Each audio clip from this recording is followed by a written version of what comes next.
Today agenda is what is database, and we'll discuss different types of databases in the market. Hello my friends, my name is Anurag Mishra and you are watching our channel Easy Learn. Let's start the video. Let's understand the database definition. Database is an organized and logically related data stored and accessed electronically from a computer system. Data stored in a database where you can do some kinds of database operations like manipulating of data, updating and deleting of data from the database system. Let's understand it with the example. Like in the student database, you can do some kinds of database operations like you can add new students in the databases, you can delete or update the previous student, those are passed out. So similar like in the employees database in an organization, you can do similar like in the telephone directory databases. There are different types of databases available in the market. First is relational database, second is distributed database, third is cloud database, fourth is NoSQL database, fifth is object oriented database, sixth is the graph databases. Let's understand each type of database briefly.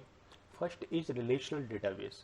A relational database invented by E.F. Codd at IBM in 1970 is a tabular type database in which data is defined in rows and columns. Rows are also known as record. It is most widely used database. Second is distributed database. This type of database is distributed into two or more portions, or you can say files, stored on different locations.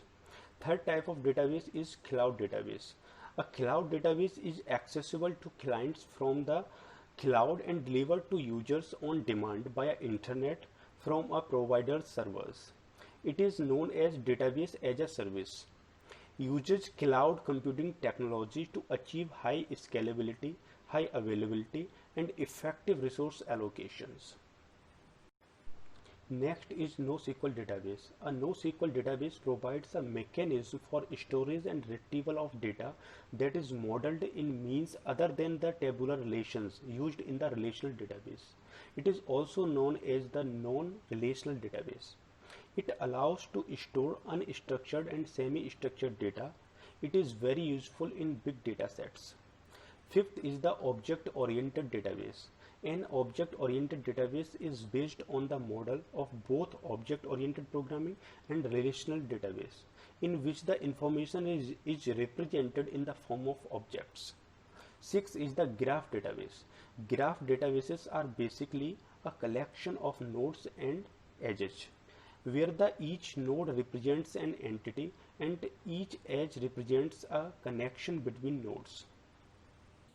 Hey, thanks for your time. If you really like my efforts and wanna appreciate it, just like and comment the video and share with your friend. Do subscribe the channel for the upcoming videos. See you soon. Have a great day.